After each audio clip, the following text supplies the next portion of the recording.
Olá pessoal, tudo bem com vocês? Aqui é o professor Vitor Fernandes. Estou gravando esse vídeo aqui então para dar umas explicações para vocês aí sobre como que nós vamos resolver esse mapa de fenômenos de transporte aqui, no módulo 52 aí de 2025, tá?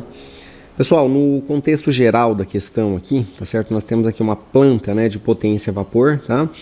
Ela é uma máquina térmica em que o fluido de trabalho escoa em regime permanente, sucessivamente por meio de uma bomba, de um evaporador, que é a caldeira, e de uma turbina e de um condensador, tá? Em um processo cíclico, tá certo? Conforme esta figura que vocês estão vendo aqui. Esses equipamentos eles são identificados aí nessa figura. Pessoal, em linhas gerais, tá certo? O que nós temos aqui nessa figura é o seguinte: nós temos aqui o que a gente conhece como um ciclo termodinâmico ideal, tá? Que também é chamado de ciclo de Rankine, aí pelos livros de termodinâmica. E ele é um ciclo que a gente utiliza aqui para produzir energia mecânica, tá certo? Por meio de vapor, tá? Então a ideia, pessoal, do ciclo é a seguinte, ó. Nós temos aqui a saída de um condensador, tá? E como o ciclo é ideal, pessoal, a gente tem aqui, nesse ponto 1, tá certo? Na saída do condensador, que o nosso fluido de trabalho ele está na fase líquida, tá? Especificamente líquido saturado aqui, ó, bem nesse ponto número 1, tudo bem? Então, totalmente líquido aqui, tá? Não temos mais uma mistura de gases. Aí, pessoal, esse líquido ele vem e passa por essa bomba aqui, ó, tá? Então, essa bomba, ela injeta pressão aqui no nosso sistema, né? Ou seja, ela comprime esse líquido, tá? E entrega ele pra gente aqui, pessoal, no ponto 2, numa condição que nós chamamos aqui de líquido comprimido, tá certo? De acordo com a teoria desse ciclo, tá? Então esse líquido comprimido aqui, ele entra dentro dessa caldeira, tá certo? E por meio aqui de injeção de calor externo, né, a caldeira transforma esse líquido aqui em alta pressão, tá certo? Em vapor, tá? Então, pela teoria do ciclo que nós temos aqui na saída da caldeira, pessoal, ou seja, aqui ó, no ponto número 3, o nosso fluido de trabalho ele está numa condição aqui que nós chamamos de vapor superaquecido, tá? Superaquecido, beleza? E aí, pessoal, esse vapor superaquecido em alta pressão, ele entra aqui na turbina, tá certo? Aí sofre uma expansão aqui na turbina e a turbina gira, ou seja, a gente tem a geração aqui, a transformação de energia, né, em trabalho, em energia mecânica aqui, ó, tá? E a gente pode acoplar, por exemplo, um gerador aqui nesse eixo e produzir eletricidade ou mesmo algumas engrenagens aqui para a gente realizar realmente trabalho mecânico, tá? Depende da aplicação, beleza?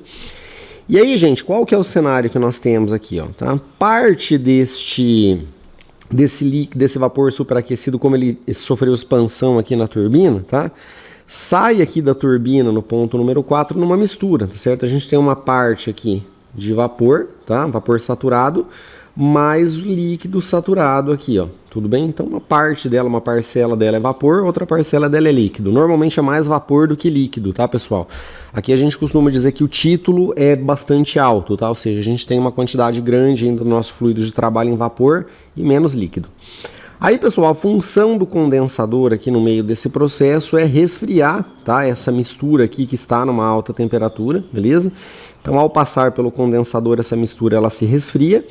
E saindo aqui do condensador, a gente tem aqui novamente a condição de líquido saturado, tá? Então, esse daqui seria um ciclo aí completamente ideal, tá? Então, líquido é comprimido, transformado em vapor, o vapor entra na turbina, realiza trabalho mecânico, passa pelo condensador, é resfriado e o ciclo todo se complementa, tá? Então aqui no escopo dessa atividade, pessoal, o que nós vamos analisar, na verdade, não é o ciclo como um todo, tá? Nós vamos analisar basicamente esse nosso condensador aqui, ó, tá? Que no contexto dessa atividade ele está sendo utilizado aqui como um trocador de calor, tá certo? Um trocador de calor em contracorrente ali, conforme a gente vai lendo ali nas nossas próximas informações, tá? Ó. Então vamos imaginar aqui o seguinte, né, que você foi escolhido para fazer um estudo mais detalhado sobre o condensador, ó, conforme eu falei para vocês, de uma máquina térmica, tá? E para isso alguns dados eles são importantes aqui para a gente, ó. Então vamos lá, a tubulação ela é feita de aço carbono, tá certo? Cujo diâmetro é 5,08 centímetros, tá certo? O diâmetro da tubulação aqui do nosso condensador, tá? Então vamos lá, na temperatura do condensador, o fluido de trabalho ele possui massa específica de aproximadamente 1 grama por ml, entendam massa específica como densidade também, tá? E a viscosidade dele é 0,631 centipoise aqui, ó. Vamos falar sobre essa unidade já já, tá? Pessoal, como nós temos aqui no condensador um trocador de calor, tá certo? Eu vou mostrar para vocês algumas imagens ali mais para frente, mas vamos pensar aqui o seguinte, ó. A temperatura do fluido de trabalho na entrada do condensador está 95 graus, tá? A temperatura da água na entrada do condensador é 20 graus, então o resfriamento dele é feito a água, beleza? Temperatura do fluido de trabalho na saída do condensador é 55 graus, tá? Temperatura da água na saída do condensador, 35 graus. Aí nos deu uma informação aqui, ó, coeficiente global de transferência de calor é 100 watts aqui por metro quadrado Kelvin, tá? E o condensador, ele opera aqui, o nosso trocador de calor opera em escoamento contra a corrente, tá? Então calma aí que todas essas informações elas vão fazer sentido pra gente já já, tá? Então, pessoal, diante aqui do que foi informado pra gente, tá? Nós temos aqui alguns itens para responder, ó. Item A. O fluido de trabalho ele passa pelo condensador a uma velocidade de 5 metros por segundo aqui, tá? E é para a gente determinar qual é a vazão mássica aqui, ó, do fluido de trabalho no nosso condensador, tá? Quando a gente fala de vazão mássica, a gente está falando de massa por tempo, tá certo? E vamos ver como é que a gente vai resolver isso aqui. Bom, para esse item A aqui, então, pessoal, eu vou considerar, né, para calcular nossa vazão mássica aqui, o seguinte, ó. O problema nos forneceu aqui o diâmetro da tubulação, tá? Que eu estou chamando aqui de DH. Normalmente a gente representa por diâmetro hidráulico, tá certo? Então ele vale 5,08 centímetros, tá? E para eu transformá-lo aqui em unidades do sistema, nós vamos simplesmente dividi-lo por 100 aqui, né? Lembrando que centímetros aqui não está no sistema internacional, tá? Não, no sistema internacional é considerado como metros. Então, dividindo por 100 aqui, nós vamos ter 0,0508 metros aqui, ó, tá? Para o nosso diâmetro hidráulico. A massa específica aqui, pessoal, entendam, né, como nossa densidade do fluido de trabalho, tá? Ele é 1 grama por ml. E no sistema internacional a gente geralmente representa por quilograma por metro cúbico, tá? Então, se eu multiplicar esse número aqui por 1000, beleza?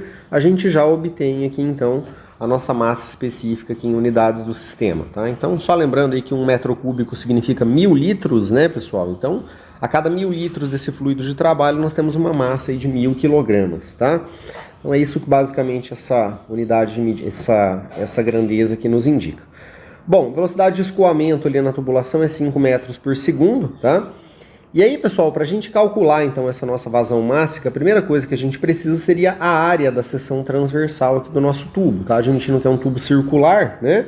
Então, para a gente calcular essa área da seção transversal, a gente faz π vezes esse nosso diâmetro hidráulico ao quadrado, tá? Sobre 4, beleza? Então, se eu pego uma calculadora, pessoal, e faço esse cara aqui, ó, π vezes 0,0508 ao quadrado sobre 4, me dá esse diâmetro aqui, ó, 0,002027 metros quadrados, tá? Observem que ele já cai em metros quadrados aqui, porque nós estamos trabalhando aqui com as unidades do sistema, tá? Bom, pessoal, para a gente calcular a vazão mássica, normalmente a gente calcula primeiramente a vazão volumétrica, tá? Volume mesmo, tá certo? Quantos metros cúbicos por segundo que a gente tem. E para a gente encontrar a vazão volumétrica, pessoal, normalmente a gente representa por Q e um pontinho aqui, ó. Todas as vezes que vocês veem esse pontinho aqui em fenômenos de transporte, normalmente é uma grandeza que varia com o tempo, tá? Então, sempre que tem um pontinho em cima, é uma grandeza variante no tempo aí, beleza?